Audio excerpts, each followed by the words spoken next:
Well, if you work with millennials, you know there's nothing getting between the millennial and their smartphone. And that's starting to create some issues. Look at that, in the workplace. I know, I didn't know I was a millennial. Depends on the camera shot. I might be wearing shorts right now. We don't know. I don't know. No, he's wearing pants. Thanks, David. Also only applies to people using the cab to get home, not for people using the cab to go to another party. That's a good thing to clarify. Right. Not party hopping here, just to go home.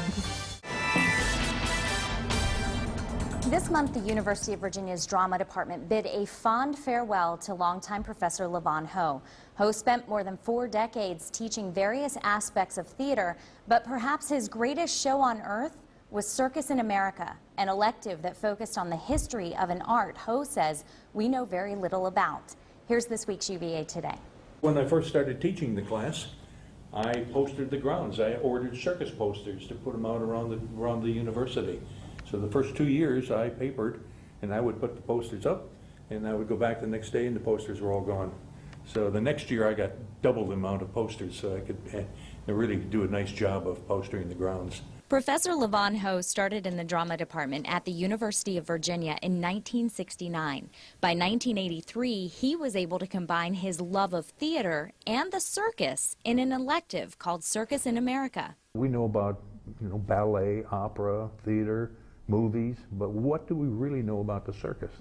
And so I thought if there's some way I can promote the circus that way in its history, what it's all about, that's what I wanted to do. And so that led to teaching this course.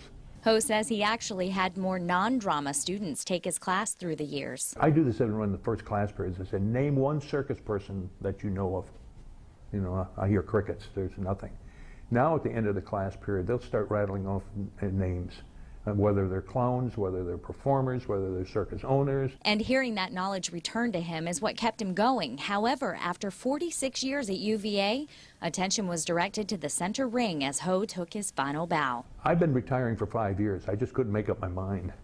And earlier this year, in the fall semester, I had a long talk with myself and said, it's really time. Ho was able to do a lot to capitalize on his love of circus that began when he was 4 years old. A vivid memory of going to his first circus with his family that he can still share to this day. We got up at 5:30 in the morning. We went down to the river in Appleton, Wisconsin, waited for the first train to come in, this big steam engine coming through the mist that was rising up off the Fox River. And then silver car after silver car after silver car went by. As they say in the circus world, I had sawdust in my veins from that moment on. Through the years, Ho was able to ride an elephant during the opening spectacle of 2 circuses and work with the well-known clown college put on by the Ringling Brothers and Barnum and Bailey Circus. He says the students are what keeps you young, though, and so exiting stage left is not written in the script just yet. I'll be bubbling up every now and then. I can't stay away. I learned a lot about the circus doing this story thanks to Professor Ho. Did you know the first American circus was in Philadelphia in 1793? And George Washington actually attended that circus. Well, Professor Ho tells me his family has been very supportive of his love of circus. In fact, he's looking forward to attending an international circus summit in Connecticut this summer. We begin today with breaking news. The search is on for a carjacking suspect in northern Albemarle County. It happened shortly after 9:30 this morning along Dickerson Road near the Rivanna River Bridge. CBS 19's Madeline Carrad is live now in Albemarle County with a suspect description. Madeline? Bo, right now, police have shut down Dickerson Road right behind me while they continue their investigation. But here's what we do know.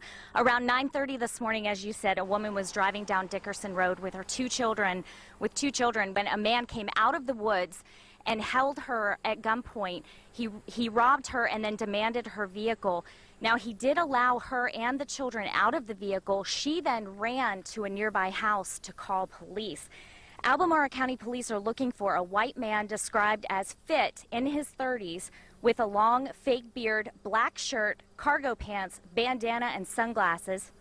He was last seen driving south on Dickerson Road in a white 2010 Ford Escape. The plates are Virginia tags, JWC 9642. And just a short while ago, we spoke with Sergeant Steve Wilkins. Here's what he said about the investigation so far. Well, we'll continue. We've put out lookouts to all surrounding jurisdictions looking for that particular car. We will continue to canvass the area, and we'll be checking anywhere that we think that they might frequent. And police say if you do see this vehicle, call 911 immediately. Do not approach the vehicle because, again, the man is armed. And we will have much more on this developing story tonight at 5. But for now, we're live in Albemarle County. I'm Madeline Carrot for CBS 19 News. In this week's HealthWise report, I'm going to introduce you to a couple whose lives were affected by cancer, but knew that when they beat it, they were going to give back to the people who helped them and send a message to other patients entering the cancer center at Martha Jefferson Hospital. In March of 2001, David Feisner was having trouble swallowing food. He was referred to Martha Jefferson Hospital for an endoscopy and got diagnosed with esophageal cancer. I was given a 2% chance of survival, and I'd only been married at that point 40 years and wanted to make it 50. I hadn't driven her nuts yet. After chemotherapy, radiation, and a major operation, Feisner says with an exception to having to sleep upright, things are fine, and he just does what he wants to do. 14 years have gone by, and the Feisners are getting ready to celebrate their 54th wedding anniversary. They also have found a way to give back to the very cancer center that helped them through that scary time in their lives. There we go. Edith Feisner is a fiber artist with a specialty in embroidery. So each year, her husband creates a frame for her to stitch a masterpiece that is then given to the hospital. They took as good care of me as they did of Dave. It was really phenomenal. And while it's an opportunity for the couple to continuously say thank you, their ultimate wish is that the patients who walk through the doors are able to find hope in their artwork. How many patients have come through this particular room that haven't had the gift that we got? The enjoyment and the pleasure that they can get out of it, and that yes, you can still do things like this after cancer, and that there is something after cancer besides sitting there and being afraid of it. Otherwise, you're living day to day, and will I get up tomorrow? And you have to give that up and just do it. Violins, ukuleles, guitars, and banjos, they all have strings, but in one UVA professor's engineering classes, the instruments come with a Surgeon General's warning, too. A down-home jam session isn't exactly what you'd expect to hear in an Introduction to Engineering class at the University of Virginia, but it's all part of Professor Keith Williams' message to his first years. College is working its best whenever we have students that are scratching their heads and wondering, why am I here? What am I doing? Williams definitely accomplished that with the latest assignment he gave to his young engineers. Our professor came and brought in a bunch of $1 or $2 cigar boxes and said, make us an instrument. If you were to wind these more, I think you need to tune this up at least another fifth or so, and then you'll actually get a better sound. As you hear this sound, it's kind of going wow, wow. Williams also brought in a violin maker during the process to talk with his classes about the historical and heavily engineered instrument. So you might think, well, that's the last thing you want to experiment with.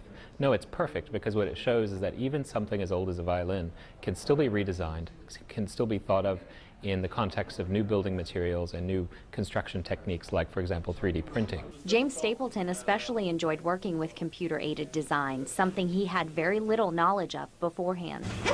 I learned a lot about 3D printing and designing things, and I also learned how to work with challenges and work with my teammates to build an instrument. Classmate John Brownhill also learned the importance of team building. When you walk into a classroom setting, no one knew each other or anything. It was just like drop 6 people into a project and say, go make a cigar box violin or whatever. And so, I mean, half the battle was just getting people to work together. And while most describe their final pieces as a labor of love, the experience did prove that anything is truly possible when you put your mind to it. When we came in and there were just boxes everywhere and he said, make us an instrument, it was kind of like I don't think I can do that. Like I honestly had no idea what to do or where to start, and I thought, this is going to end up terrible. It's just going to sound like a whiny cat or something. And it turns out by using these principles of engineering and using technology and audio sensing type things, we can actually make it sound really good, and it was a really cool experience. I could have taught this in a way that I gave them ideal building materials. I could have given them mahogany planks and CNC and wonderful tools and all that kind of thing. That wasn't the purpose. The purpose was to actually make it a little bit difficult, so you have to actually be more resourceful. Williams tells me he knew his first years understood resourcefulness when he saw duct tape, rubber bands, wires, and even zip ties on their masterpieces. In the Newsplex, Madeline Karat, CBS 19 News. Welcome back to CBS 19 News at 5. I'm joined with Steve Russell from Edible Blue Ridge magazine, and he's here to tell us about his magazine's latest issue, which I'm told is about berries, berries, and more berries. Yeah, we have a lot about berries in this. We thought The New Teacher Academy is a 4-day orientation for teachers new to Albemarle County Public Schools. Since Tuesday, new hires have been getting acquainted with the culture of Albemarle County Public Schools. When we popped in, they were doing a little team building exercise, and it didn't take long for the new hires to realize what is top on the priority list for the district, which is why this New Teacher Academy is such an integral part of kicking off what administrators hope to be a long and successful career for the educators. It's an extremely important piece, especially now, because in Albemarle County we have such a focus on project-based learning and digital curriculum, the integration of digital curriculum, the integration of technology. So we really have some things that we feel are important to us, and this gives the new teachers an opportunity to come in and sort of catch up and get an idea of what we're talking about. Gives you comfort level with the administration. It introduces you to some of the peers you'll be working with. And I think one of the emphasis of the New Teacher Academy has been trying to introduce you to the philosophy of Albemarle Public Schools, which I think one of the best words is progressive. It's very cool. And today and tomorrow, teachers are in their respective schools working with their principals and teacher mentors. Tomorrow wraps up the New Teacher Academy, which leaves teachers 1 week to get ready for the arrival of students in Albemarle County. Live in the Newsplex, I'm Madeline Karat, CBS 19 News. And it was then given mouth-to-mouth resuscitation. Okay, so many things about the story. First of all, an unconscious koala whose name is Sir Mix-a-Lot. He got hit by a car. Chomps a lot. We obviously know where Colleen's head is on this, and mine is too. He got hit by a car and then climbed up a tree and then got mouth-to-mouth resuscitation. I mean, wow. I like bamboo and I cannot lie. You're gonna call us Stanton High. 7 days. Eucalyptus. And then we got a song. Have a great weekend. I tried.